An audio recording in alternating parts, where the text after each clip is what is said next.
আসসালামু আলাইকুম।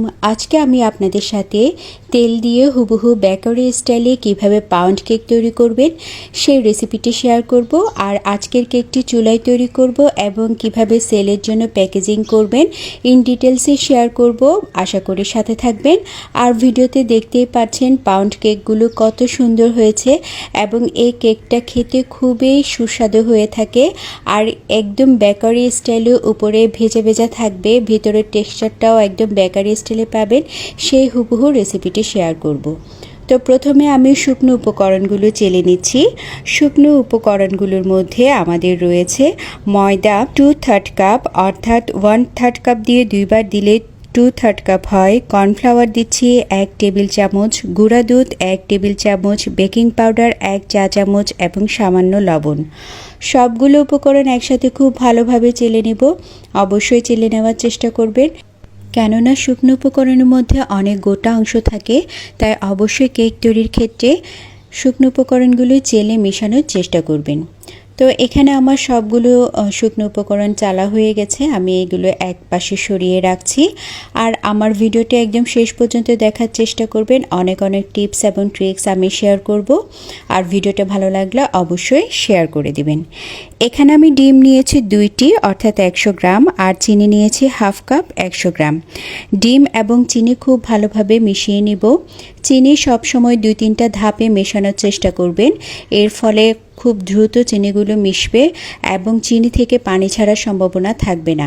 তো ভিডিওতে দেখতে পাচ্ছেন আমি 2-3টা ধাপে চিনি মিশিয়ে নিচ্ছি। আর চেষ্টা করবেন চিনি একদম ডিমের ফোমের সাথে ভালোভাবে মিশে গেলেই পরের স্টেপটি করার জন্য। তো আমি যতক্ষণ পর্যন্ত না ডিমের সাথে চিনি মিশে যাচ্ছে ততক্ষণ বিট করে নিয়েছি। এবার এখানে তেল দিয়ে দিব হাফ কাপ, অর্থাৎ 100 মিলি। তো তেল দেওয়ার পরে আমি এখানে এসেন্স ইউজ করছি। আপনারা এখানে চাইলে ভ্যানিলা এসেন্স দিতে পারেন। আমি আজকে বাটারস্কচ ফ্লেভার দিয়েছি। বাটারস্কচ ফ্লেভার দিলে আপনার বাটারস্কচ হবে, যে কোনো ফ্লেভার এখানে ইউজ করতে পারেন। তো তেল এবং বাটারস্কচ ইমালশন দেওয়ার পর বেশিক্ষণ বিট করব না, 10 সেকেন্ডের মতো বিট করে নিব। এবার আমাদের বিটারের কাটার কাজ শেষ, আমি সেটা সরিয়ে নিচ্ছি। এবার আমাদের এই উপকরণের সাথে শুকনো উপকরণগুলো মিলিয়ে নিব। শুকনো উপকরণগুলো সবসময় 2-3টা ধাপে মিলানোর চেষ্টা করবেন। একসাথে শুকনো উপকরণ ঢেলে দিলে আমাদের ডিমের ম্যারাংটা বসে যেতে পারে বা মিক্সিংটা ভালো হবে না। তো ভিডিওতে দেখতে পাচ্ছেন আমি আলতো হাতে খুব ভালোভাবে 2-3টা ধাপে মিশিয়ে নিচ্ছি। আপনারা ঠিক ভিডিওতে দেখানো পদ্ধতি অনুসরণ করার চেষ্টা করবেন, একদম পারফেক্ট একটা রেজাল্ট পাবেন। ওভার মিক্সিং করবেন না, ওভার মিক্সিং করলেও কিন্তু কেক হার্ড হয়ে যায়। তো এই ছোটো ছোটো টিপস এবং ট্রিক্সগুলো অবশ্যই ফলো করে চেষ্টা করবেন কেক তৈরি করার ক্ষেত্রে, তাহলে খুব পারফেক্ট একটা কেক পাবেন। আজকের কেকটি আমি চুলায় বেক করে দেখাবো। চুলায় কতটুকু প্রিহিট করবেন এবং হাঁড়িটা কিভাবে নেবেন সবগুলো ভিডিওতে দেখতে পারবেন। পাউন্ড কেক যদি চুলায় করেন তাহলে অবশ্যই সিলভারের ঢাকনাযুক্ত পাতিল ব্যবহার করবেন। আর চুলার হাইটটা রাখবেন লো থেকে মিডিয়ামের মাঝামাঝি, অর্থাৎ চুলার আঁচটা কখনো পাতিল ছুবে না, পাতিল ছোঁয়া থেকে একটু নিচে রাখবেন, তাহলে পারফেক্ট একটা কেক পাবেন। অনেকে বলেন চুলায় কেকের কালারটা আসে না, আপনারা অবশ্যই সিলভারের ঢাকনাযুক্ত পাতিল ইউজ করবেন, 100% কালার আসবে, আপনারা ভিডিওতে সেটা দেখতে পাবেন। আর যদি ওভেনে করেন 160 ডিগ্রি প্রিহিটেড ওভেন ইউজ করবেন। 5 মিনিট প্রিহিট করে নেওয়ার পর 30 থেকে 35 মিনিট বেক করবেন, তাহলে হয়ে যাবে।